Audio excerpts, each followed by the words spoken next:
Matthew, I'd like to take a few moments to explain our system that we're going to use, or our processes, in order to recover your engine in the Azores.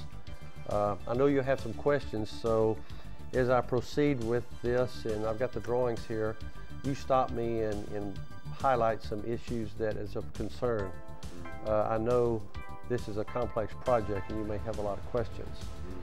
The first step is preparing the site, because as the engine's lying on a hillside, we need a level surface to bring the engine down in order to raise it. So we need to excavate all of the side of the mountain, probably a piece of land 30 meters by 30 meters. And we're going to have to bring in some stabilized material to bring 1 meter of hard surface. And I guess after that, in this separate surfaces level, we need an exit route. So we'll build a highway, or not a highway, a small road out of the area, out of really good. So we need, our calculus show we need a 1 meter of compressed material to do this safely. We will probably have the engine loaded probably 400 tons with the equipment. So that's our starting process is very important.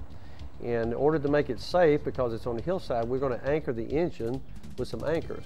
And we'll do a similar process at pulling it down and uprighting with the anchors. So the anchorage system we used before, and it works quite well. And it's probably capable of excess of 500 tons of pressure, the anchors. We were also lucky that have a ground very thin, without any big stones. Exactly, yeah. We've done a little research in the ground, and of course, I guess the volcanic island, it's still risky because the stones can be anywhere, but our anchor placement was quite nice. We're actually in the cow pasture, which was good, and we have a good angle. And your requirements to keep the pressures off the engines were a challenge also, because in our system I'll go over shortly, we created an arm that's 6 meters tall to displace all the energy to your base of your engine. So now we got the anchors installed. The next, we've created on the top of the engine, when it's setting on the hillside, we've created 5 meters of distance in excavating the soil. So we've got to safely pull it down to a level surface, 5 meters. So that's a critical step, because our calculations show with the center of gravities, the soil, the friction of the soil is quite sufficient, but we don't know if the engine is going to want to turn on its axis like we've calculated. So we brought additional material to assist if necessary. We're going to do a test case first. We actually designed our connection to fit your lugs.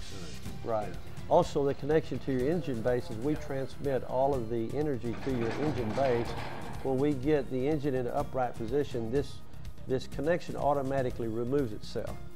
And we just hold it upright. Removes itself from the base. Now we've got it down, we're going to stand it up, and our calculations say that we're no longer at any time going to have more than 60 tons on the engine in the uprighting the engines. Then we have a good bit of work to do behind the engine in excavation to install our gantry system.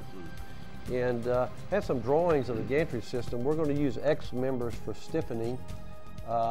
We use this same system to pick 1,500 tons.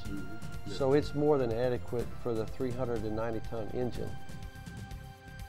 On the loading of the engine on the trailer, we have some issues about the lifting lugs. We're going to be changing lugs on the engine for our gantry system, and we're also going to change it for the pulling of the engine over. We're creating a 6 meter lever, and so we have to move these lugs around. So I know that you specially fabricated those lugs and flew them to us. We appreciate that. So that's a lot of energy. So we'll be moving those lugs around 3 or 4 times. But it worked very good, without any problem. The lugs are very good. So that's a basic summary of what we're going to do. I guess one of the greatest challenges that you've given us is, when we finish this job, is return the ground, the countryside, to its original conditions. We've had several meetings with the landowners. He's a partner with us in this situation, and we're prepared to plant the grass and fertilize his cow pasture for him. So we're quite happy.